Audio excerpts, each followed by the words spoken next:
Hello friends, welcome back to my channel. Oh god, how to even start this video. This is gonna be a really long video about the cosmic joke that is my life. All of this stuff is really fresh, and I have been waking up at 5 a.m. for the past 2 or 3 nights because I was pregnant and my uterus is pressing on my bladder still, causing me to wake up to pee in the middle of the night. But I've not been able to get back to sleep because I've been thinking about this and thinking about just trying to puzzle through everything that's like going on in my life. And I want to share it because that is how I work through things. It's always how I've worked through things, even before I had the internet and YouTube and all of this. I've just always done really well with crying first, thinking through things second, talking through things with people, helping to like rationalize things in my brain. I don't know. So that's what I'm gonna do here today. I'm gonna tell you basically my entire story from start to finish. My fertility journey, my pregnancy loss, all of those things, because I think a lot of it's important in the context of my feelings and my emotions about everything that's happened to me. And I haven't been able to be as honest, I think, as I want to be with you because I've had fears about things and I've had some uncertainty around certain things. You'll start to understand as I unveil, I guess you could say, some of the things that I've been keeping to myself. You'll start to understand, okay, that I understand why she might want to keep that to herself, and I'll illuminate too on those things. But first, before we begin, I want to give a disclaimer. 2 things. Both about judgment. First, judgment from you. I will not tolerate that. I recently talked to a friend and she put it so eloquently. Basically, my channel is my home and you're not going to come into my home and disrespect me. So if you have judgment, take that elsewhere. But you're not going to come into my comment section and make judgments about my life. Especially with, again, some of the more sensitive topics that I'm going to be talking about. I don't want this to be a place of judgment. I want this to be a place of support and uplifting. If you would like to comment talking about your own experiences with these things, that is totally fine. If you want to talk about your successful pregnancies, if you want to talk about your miscarriages, that is fine. You could totally talk about those in the comment section. I'm fine with that. But there are some things that I'm going to talk about that people have strong opinions on, and I know that. I don't want your opinions, my choices. That's it, okay? And then from my end, I talk very confidently often when I speak, and I feel like maybe with some sort of authority. It's not intentional, it's just my speech, and I want you to know that I am not judging you for the choices that you've made. I've shared some of my experience already on Threads and on Instagram, and I've gotten some replies about people talking about their experiences and how they're totally different than mine. I want you to know that I want to share this for information purposes for a lot of people, and I'm not sharing the things that I'm sharing to judge you for having made different decisions than the decisions that I have made. Judgment goes both ways. I'm not going to judge you. You don't judge me. Okay, this is going to be a long video, a long story. Let's start back in 2022. That is when I married my husband. I have been with my husband for 14 years this year. I've been with him for so long. High school sweethearts, love him to pieces, and basically our entire relationship, we've known we wanted kids. We have talked at length over the years, and we've gone back and forth on how we wanted to grow our family. We've talked about adoption, we've talked about having kids the old-fashioned way, and we've just always been open to children. We love kids. Yeah, that was always going to be part of our story. We just didn't know how many or in what way. You know, we didn't really have to truly face that until we got married and we're actually considering starting a family. So in 2022, I had baby fever big time. Like even before we got married in April of 2022, I was like, I want a baby. So we stopped using birth control in January, even before the wedding, which in hindsight, probably stupid. I wouldn't have been able to fit in my dress if I had gotten pregnant, but whatever. We stopped using birth control. I started tracking my ovulation. About 4 or 5 months into trying, I knew something was wrong. I was having a little bit of irregularity in my cycles, but I was testing my ovulation with LH strips, and I was pretty positive I was ovulating. I also had some physical symptoms and signs, and yeah, I had a feeling that it wasn't an ovulation problem. I thought maybe it was a problem with my husband.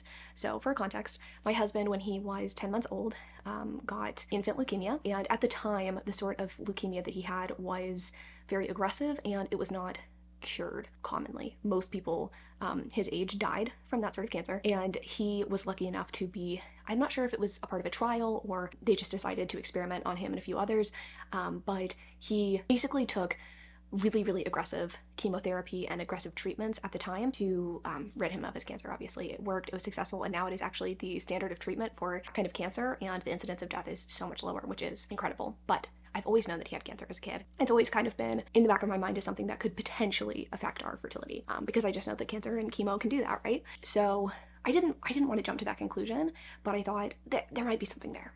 there might be something there. And so because I am really scared of medicine and really scared of just like medical treatment in general, I was like, why don't you get checked out first? You know, like that just makes sense. And this was in 2023, right? So after about a year of trying, I was like, we should probably get you checked out. So he went to his GP. He found a GP. He just had like a very basic sample test done, if you will. The numbers were not good. Like all of the parameters, there are different measurements like count, motility, morphology, all of that. All of his numbers were pretty abysmal, like bad. This was really disappointing, obviously, and I knew that this was probably a huge contributing factor, but I'd also done a lot of research online and I had seen, okay, well, there could be something wrong physically or like hormonally, or like there could be a fix here. So let's go a step up. Let's go to a urologist and see if you can, you know, get checked out and maybe there's something there, right? So he did go to a urologist and they checked him out, and unfortunately, there was nothing wrong with him that they could see. And the theory there for them was that because of the chemotherapy and probably just because of how he developed as a baby and, you know, past being a baby, obviously through puberty, this is just how he was born, and this is just his body, you know, that nothing physically wrong with him. His hormones were great. It's just this is how much his body could produce. This is what his body could produce, and that's it. That was obviously really hard to sit with because I knew that no matter if there were also something wrong with me, we would have to do IVF. There was no other option because of his numbers. And for more context, for me and my health, I'm really, really blessed and lucky to be able to say that I don't have any health problems.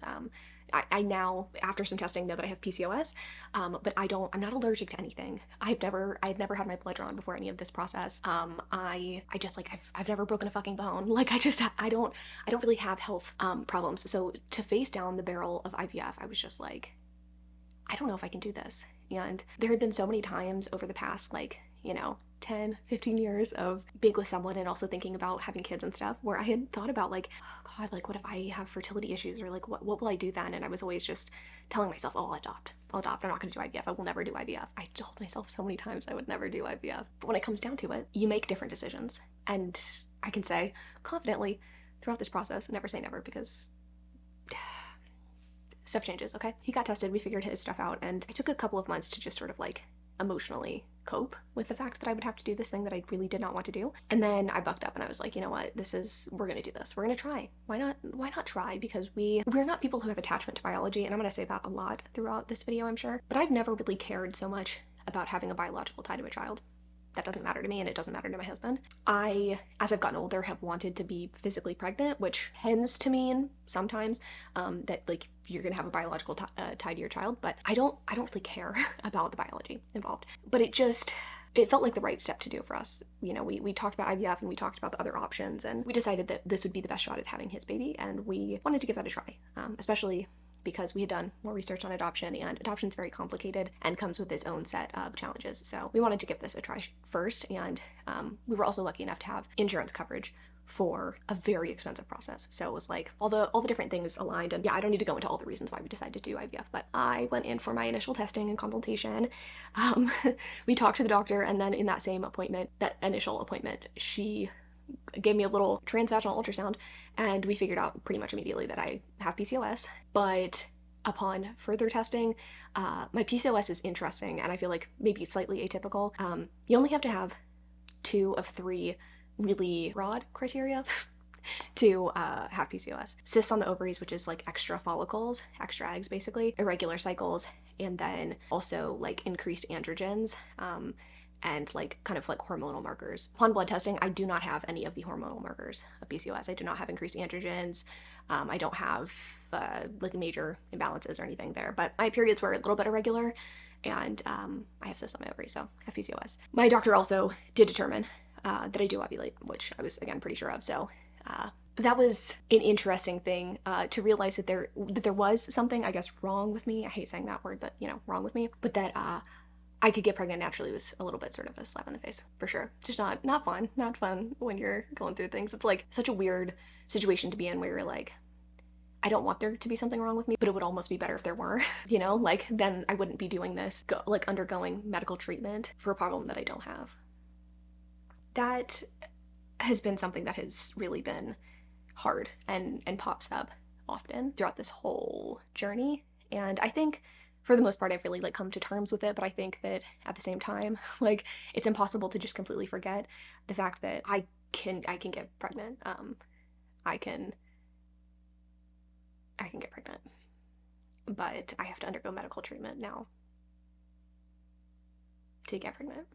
Such a weird thing to explain to someone.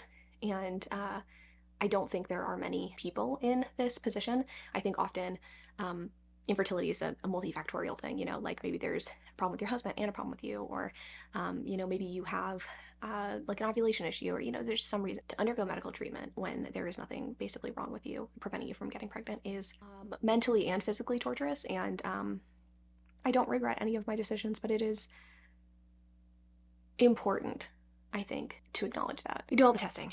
We figure out a plan of attack, which is IVF with ICSI, which is where you physically insert the sperm into the egg because you don't think the sperm will actually penetrate the egg, and it basically will fertilize some stuff, right? So we come up with a plan that we're going to do IVF. We do some more testing. I do more testing of my uterus and just other things before we actually dive into the actual retrieval. During that time, we had a conversation with our doctor, and I'm not sure if she recommended it or suggested it, or if it's something that we kind of came to the conclusion to on our own. But in our conversations, me and my husband were talking, and I don't know, I had this, I want to say feeling, but I was feeling a little apprehensive about doing this retrieval, right? Not because I was scared, which I fucking was terrified, of course. I've never been under general anesthesia, and I'd never poked myself with needles and done all those things.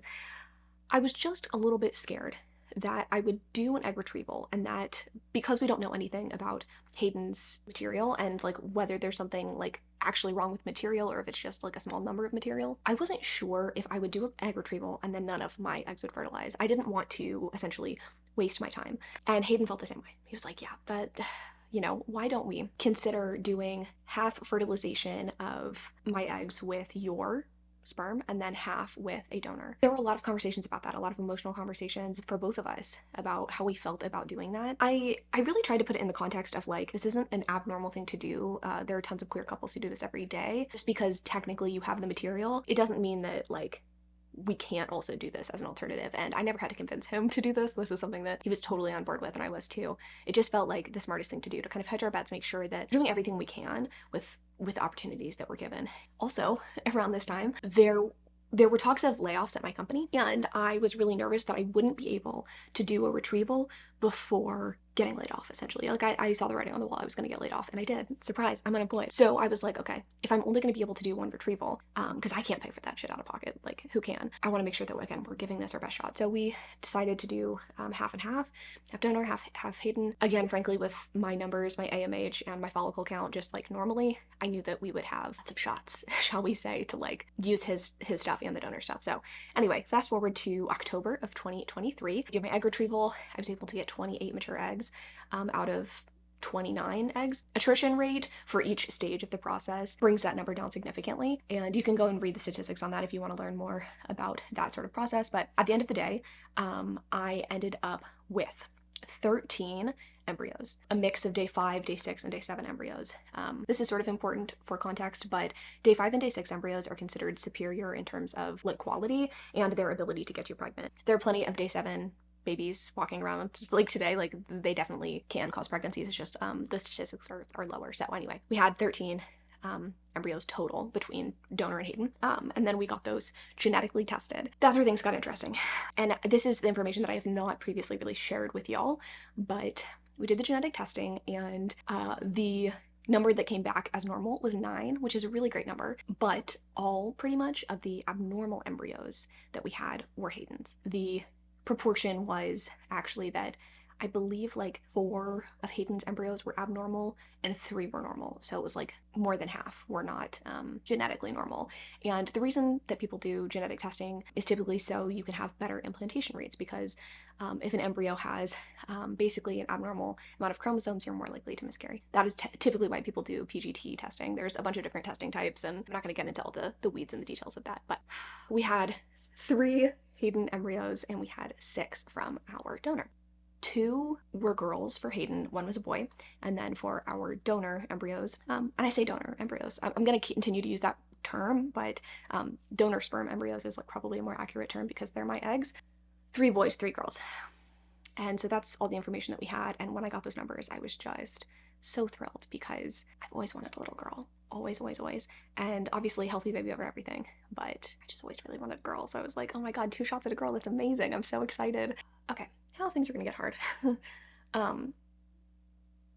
So It took forever to get our genetic testing results back. And by the time we did, Christmas time was rolling around. We couldn't do any transfers in 2023. So fast forward to January 2nd, 2024, this year, we were gearing up for our first embryo transfer. And I was so excited. I was not excited for the medication, because medication actually for a transfer is just a lot less fun, shall we say, than for a retrieval. So we're gearing up for that.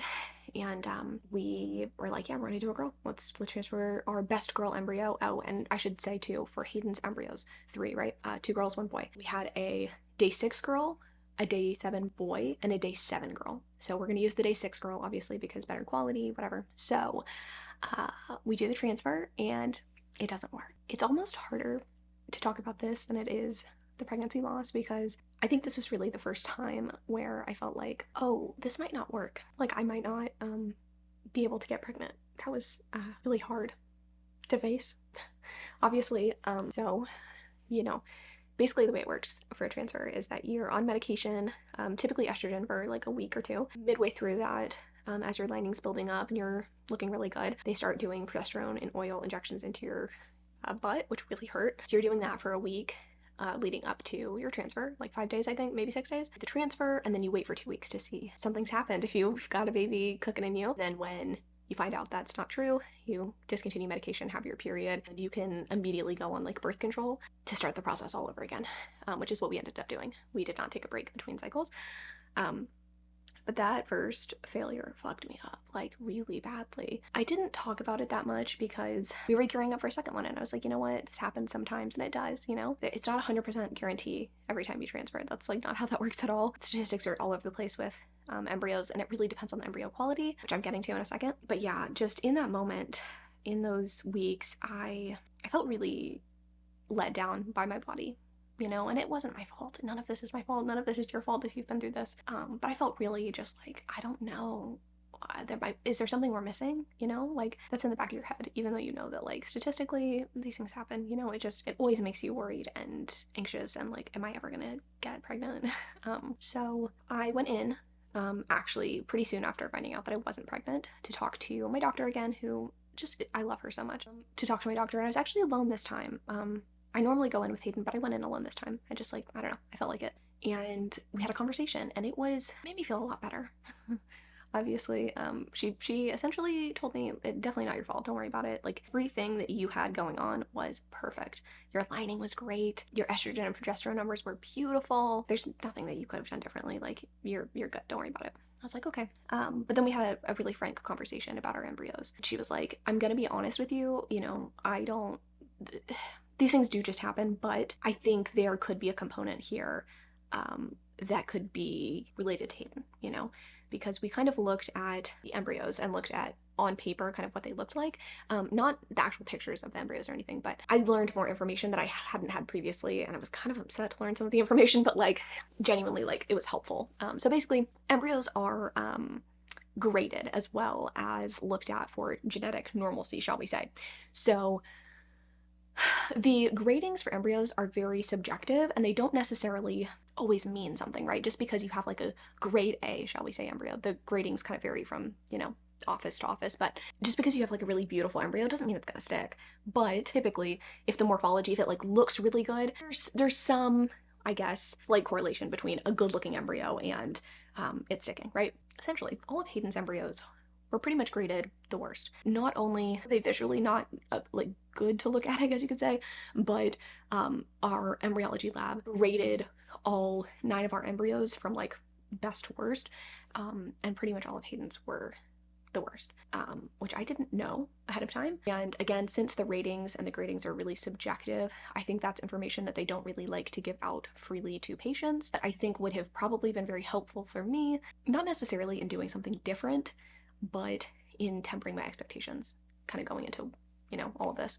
And so, yeah, my doctor was like, I mean, honestly, you know, I think that was probably the issue, but we have 2 more. And I really want to give y'all the best shot at having Hayden's babies, you know? So I think we should do a second transfer with another embryo. And if that doesn't work, I think we should move on. Even though we had 3 embryos, she was like, I think that makes sense.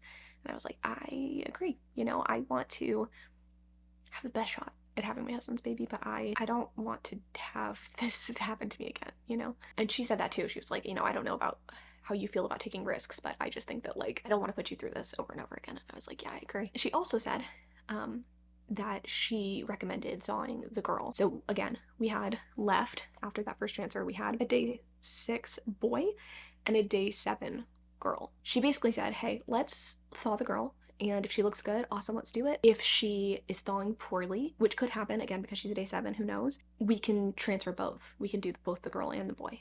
And I was like, okay, I don't hate that idea. I like that, actually, because it's like no stone is left unturned, right? Like, we tried everything we could gearing up for the second transfer, and it was a lot more emotional than I expected. I just wasn't feeling good leading up to it. I was ready to do it for sure. Like, I wanted to just like get it over with and like get it done, but I wasn't very confident about our plan because I was telling Hayden, I was like, okay, he's doing a day 7 girl. Is that stupid? I straight up asked my doctor at one of my check-in ultrasounds too. I was like, am I making a bad decision here? I care more about having a healthy baby than I care about having a girl, and is it stupid to try to thaw a day 7 girl when we have a day 6 boy right there? Is that dumb? And she was like, no, it's not stupid. I wouldn't let you do something stupid. I was just really torn up, and I didn't know what to do for those like weeks leading up to the transfer. I was like, I don't know if I'm making the right decision here. But decisions are made for me. So the day of the transfer, I'm literally in my hospital gown. I've got my hair in the hairnet. I'm like 10 minutes away from going at my transfer, which, go watch my story on my first transfer because that was actually kind of just a nightmare in general. I had to have my bladder backfilled with a fucking catheter. This was not like that, but my bladder was really full and I was like, oh fuck, like I just need to get in there. I need to get in there. I get a call from the embryologist 10 minutes before my procedure, and they're like, hey, the girl didn't thaw well. And I was like, okay. It's such a weird feeling, such a bittersweet feeling. On the one hand, I was like, well, my chances of having a daughter are pretty much gone. But I'm gonna use all of my embryos from Hayden. No stone left unturned. This is probably a blessing in disguise. This feels right. So they found the boy, and they give you pictures of the embryos. The boy was perfect. Textbook definition of what an embryo should look like. The girl, not good. And she looked very similar to the first girl that we transferred. So both just like morphologically, just like visually, not good embryos. But the boy looked great. And I was like, you know what? This feels so good. This feels so right. Let's do it.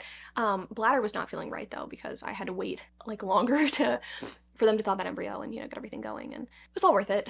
It was a much more pleasant physical experience to do that. And I was just like, you know what? I have a feeling about this. I do. And yeah, I did the transfer and I mentally felt amazing again because I wasn't leaving anything to chance. I wasn't leaving anything behind. Did the whole 2-week wait thing, but not really. 4 days after our transfer, I do this thing usually when I take pregnancy tests, because I've never gotten a positive one before, where I will take the test and not even wait for like the full 3 minutes. I'll just like immediately throw it away because I'm like, I'm not gonna be pregnant. So I did that this time. I peed, I threw it away. I'm like, it's day 4, like you're not gonna get a positive test anyway, like you're being stupid.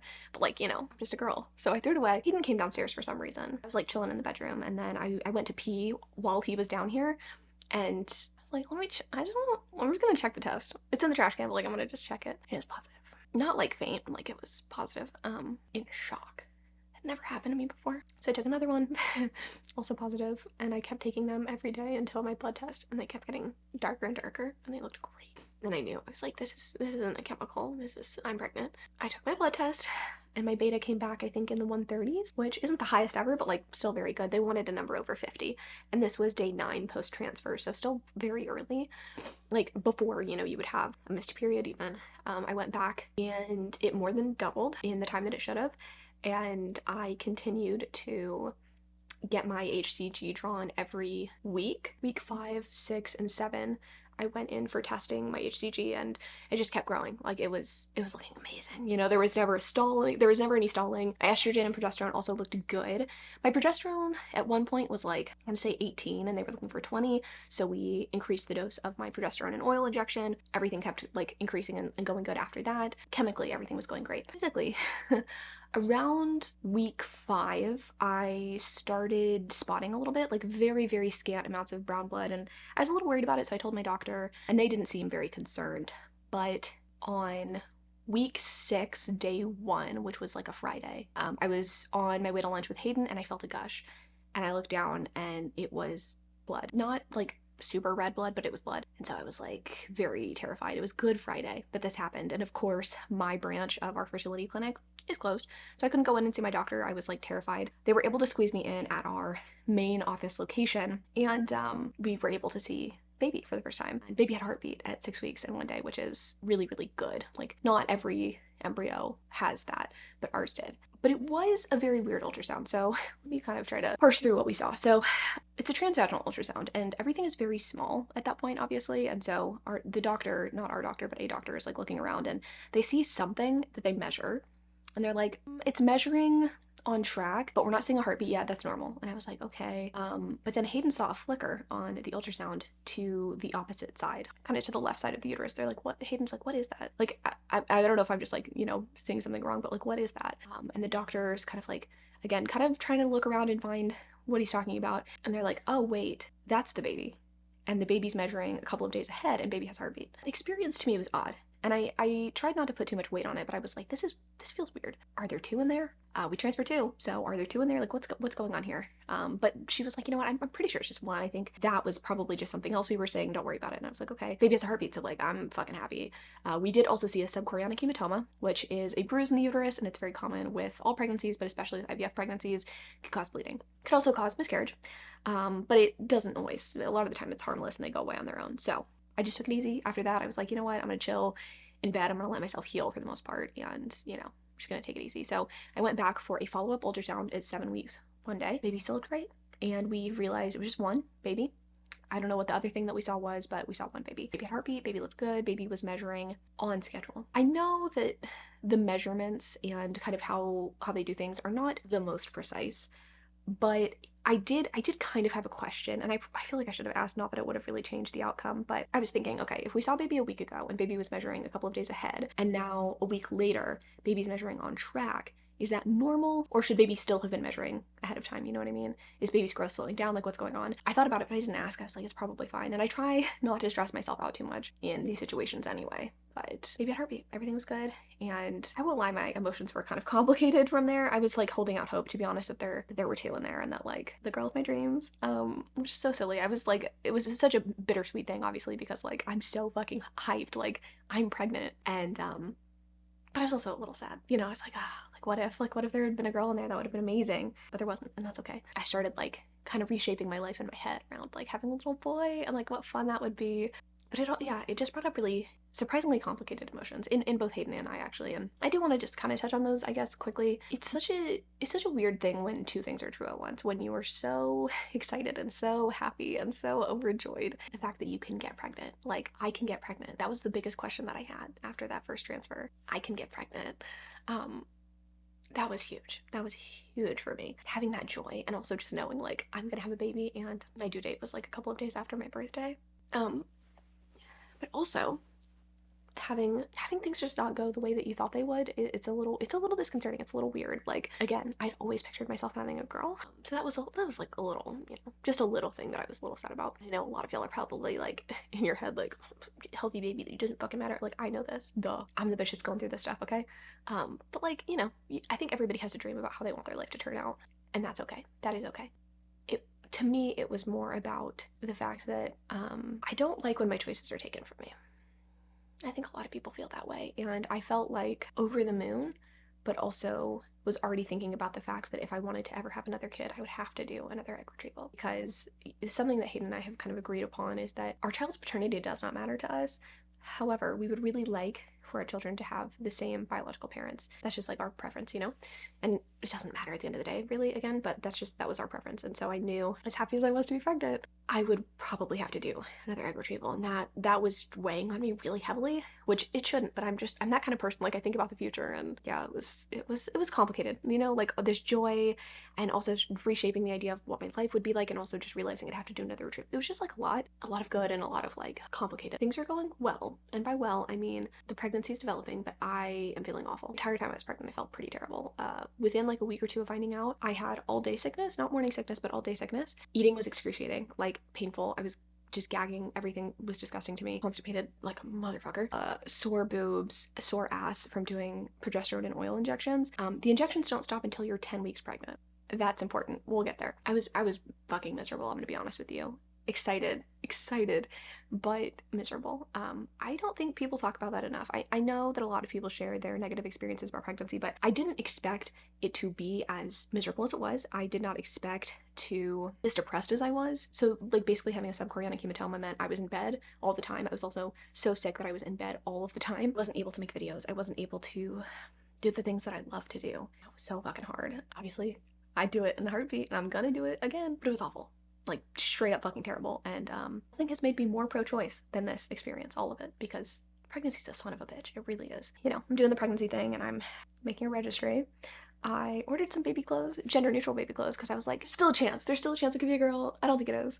But like, I'm gonna order some gender neutral baby clothes. So I did that, and I refrained from doing anything else. I didn't like buy a stroller or like, you know, do anything crazy because it was still early, you know? I was like, you know, I can start getting excited. Like, I'm almost 9 weeks pregnant. Like, I kept looking at this reassurer, this like miscarriage reassurer, and by the time you're 9 weeks, I think they say the risk of miscarriage is like 4%, like so low, and it's even lower if you've seen your baby's heartbeat. I go in for my 9-week ultrasound, and I'm just lamenting to my doctor about how terrible I feel, and she's like, oh, we'll help you out, whatever. We do the ultrasound. Baby has no heartbeat. Baby's measuring behind. Baby stopped growing a couple of days after our last ultrasound, so I have had a dead embryo, a dead fetus in me for 2 weeks. No idea. I felt horrible those 2 weeks, like sick, because your body doesn't know. I had a missed miscarriage, which is where, yeah, your baby stops growing. You have no heartbeat, they have no heartbeat, and your body just doesn't know, so you don't bleed, you don't, nothing, you just have no idea. You never really think it's gonna happen to you, but because of the person that I am, obviously I was looking at like miscarriage reassurer apps or like, you know, rates and stuff, and I've done a lot of research actually about if this does happen to me, what will this look like? What will I have to do? So I knew what my options were, and after the ultrasound, my doctor was talking to me and surprised at how much she asked if we saw what she saw and if we trusted her. And I was like, yeah, I mean, there's no fucking question. There's no heartbeat. Like, the baby's not, it didn't look right. Like, it was not right. Very quickly decided what we were gonna do. One thing I want to throw in here is that literally the night before, I had a very vivid nightmare about having a D&C.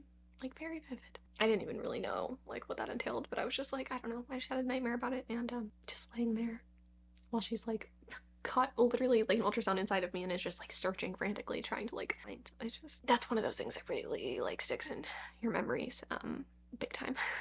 We did the ultrasound. We immediately basically talked to our doctor about our options. She was like, you know, I don't want to, you know, have to do this right now, but I was like, you know what, no, we're doing this right now, we're talking about it. She was like, the two options that you have are to take a pill essentially to help you like kind of induce a period and kind of pass everything, or you can do a D&C, which is a surgical removal. And I had done, again, research on these options, and this is again something that I think is so personal to everyone, so I'm not judging you if you've made different decisions, but I want to candidly share my decision, why I did it. I'm not a doctor, don't take this as a formal recommendation. I decided to do a D&C, which is again the surgical method.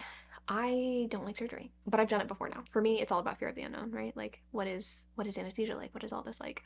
My egg retrieval, by the way, I didn't really talk about it, but one of the easiest things I've ever done. I mean, like, the lead up to it, not great, but the surgery, chill as fuck, and I recovered in like a day. It was really chill. So I was like, I don't want to undergo surgery, but I had read different accounts from different people, and for some people who are really early along, I don't know, 5-6 weeks, not that 7 is like that much farther, but for some people the pill is the right choice because it just feels like a period to them, and it's not that traumatic and it's fine. I did, however, also read a lot of people's accounts of taking the medication at home and having debilitating pain and it being traumatic, seeing the materials that are being passed. I've also seen that some people, when they take the pill, are not able to pass everything and they still have to have a D&C to clear out the remainder of the tissue. For me, I just wanted the nightmare to be over. I did not want to wait.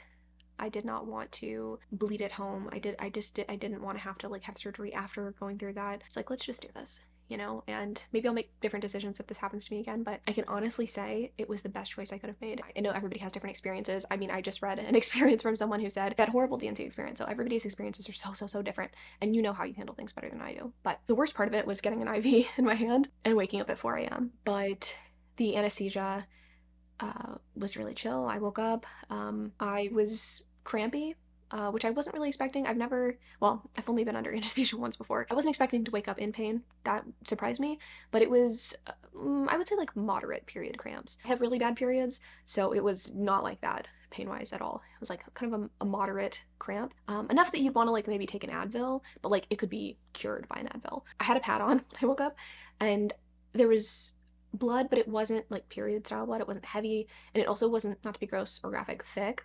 It was just like a wound kind of blood, just like, you know, a little bit of blood. Not a lot either. I was able to get up, put my clothes on, grab some breakfast on the way home, go home. I took a couple of Advil when I got home. They only gave me Tylenol before the surgery, which Tylenol does not work for uterine cramps. So I took some Advil when I got home, which I was allowed to do. I put my heating pad on, and I was in, I would say like, again, moderate amounts of pain for the first few hours, and that quickly tapered, and ever since then, it is day 2 post DNC. I don't really feel anything. Like, every once in a while, if I am a little too active, moving around too fast, I'll feel like a little twinge or something like that, but nothing major, and the blood has slowed down a lot. Like, it's like, I don't know, like barely anything compared to the alternative. I feel like it didn't. Here's how I would put it. I'm sad, but I'm not traumatized. And I'm really, really, really, really grateful for that. I don't know if I could have, I don't think I could have done it any other way. Everybody's choices are their own, and I think you got to do what's right for you. I think a lot of people, again, shy away from this because it's surgery and, you know, they're scared of that, but don't traumatize yourself if you don't need to. Now there's after. My feelings and my emotions are all over the place, of course. I'm a little numb at this point, honestly. Like, I cried a lot on Thursday. Friday was the procedure, today Sunday. Yeah, wow.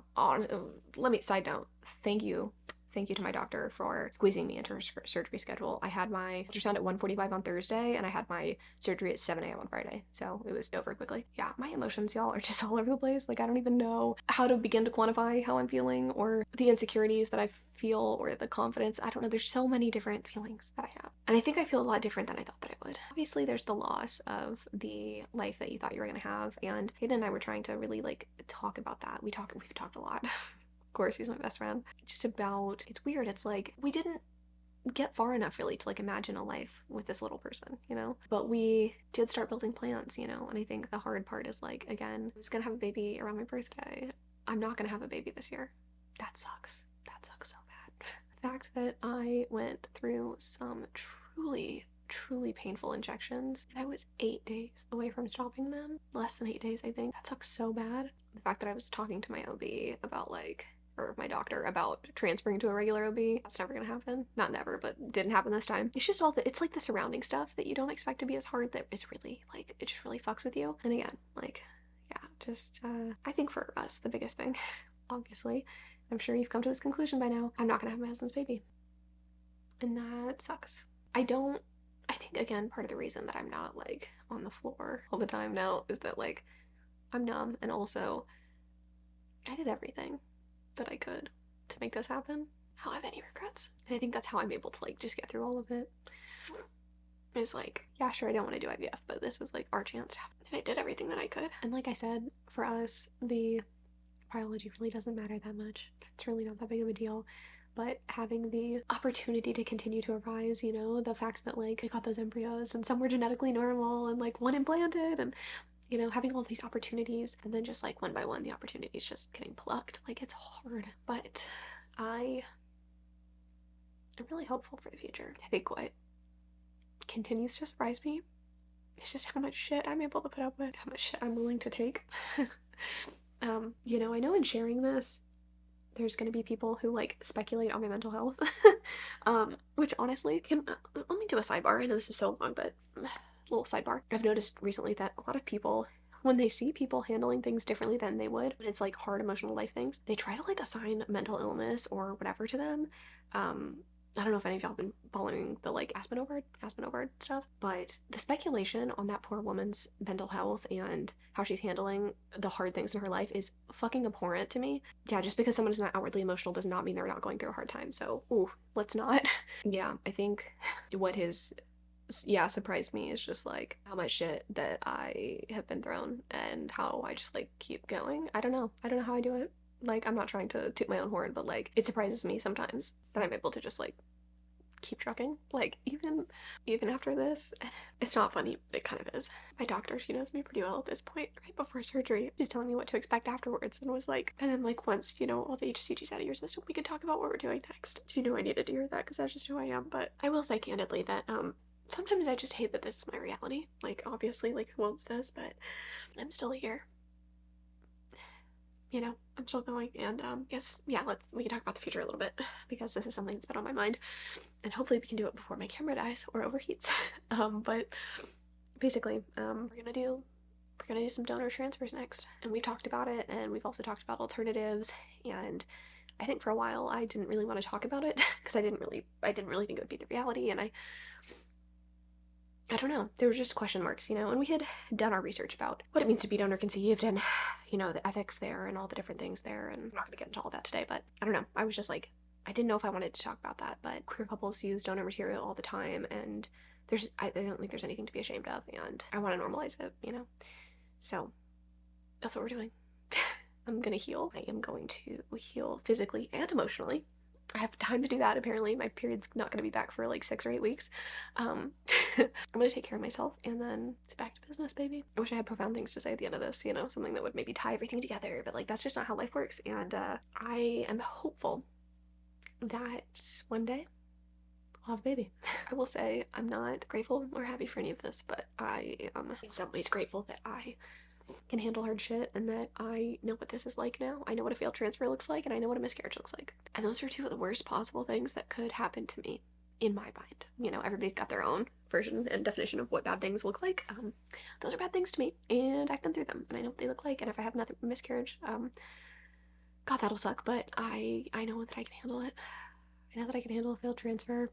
I'm honestly expecting those things to happen, but I'm also hopeful that we just had some really bad luck. We had some really bad luck, and that it just wasn't meant to be, with Hayden's stuff. And that one of these 6 beautiful embryos will be a baby for us. It's so bittersweet. It's so bittersweet. But, Hayden and I again both talked about it, and we're like, you know what? This sucks so bad, but we got 6 shots, and, I could have a baby, and then I could potentially have another baby. That's crazy, and not have to do another retrieval. Like, there's so much to be grateful for, happy about, almost. I don't know. That's probably not the right word to use, but it's like, that's just who I am. Just a silver lining ass bitch. My cat's is snoring very loudly behind me. Sorry if you can hear that. Yeah, we're coming up on the hour mark. So I think I just want to say that we've been through this. I'm so sorry. It's just unimaginable, and everybody handles things so differently. And I know that it's probably going to come across as if this was chill for me, and it has not been. But it's probably going to come across that way. And I know everybody just cope so differently with a miscarriage. I think it's a highly personal thing. So however you're handling it is okay. You're so valid. Also wanted to put this out because I won't lie, this is one of the other things that I have thought about is like, missed this. I really missed this. This is my job, but this is my passion. I love this. This is my outlet. This is my everything. I love YouTube. I love making videos. I missed this more than I expected. Being pregnant, as much as I can't wait to do it again, sucks so badly, y'all, and I actually feel really good. I don't have that extreme exhaustion. I can eat food, and it doesn't make me gag. It's incredible. And over these next few weeks, as I kind of recover and recuperate, I wanna get back to it. And I know for some people it's gonna seem like too soon or whatever, but I don't care. I really don't give a shit what people think. Like I said, I think everybody just copes in their own ways, and for me, I find this really healing to share and to just get back into the habit and routine of things, and to just treat myself well. Because for me, self-care is doing the things that I love and getting back into a routine and a rhythm, and not being in bed all day, and doing all these things.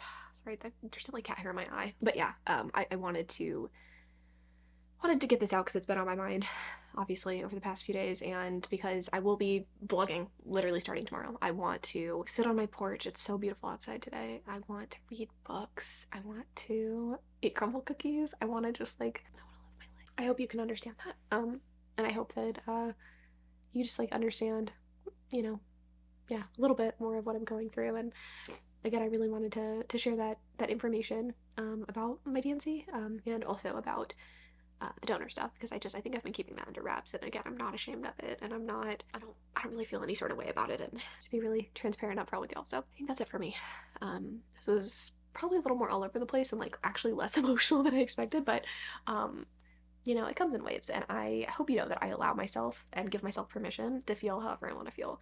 I think that's something that I see sometimes in my comments when I go through hard things and kind of like try to brush them off in videos. Is like people are like, "Oh, give yourself time," and I'm like, "You're not seeing my whole day. I can cry for like 3 hours and get on camera after." So I give myself time. I do, and I allow myself to feel things, and it's gonna take a while to heal from this for sure, but it's life. Bad things happen. I think good things happen too. Thanks for watching this. I love y'all so much. God willing, you will see me next week in a new vlog. So, love y'all. I'll see you in the next one.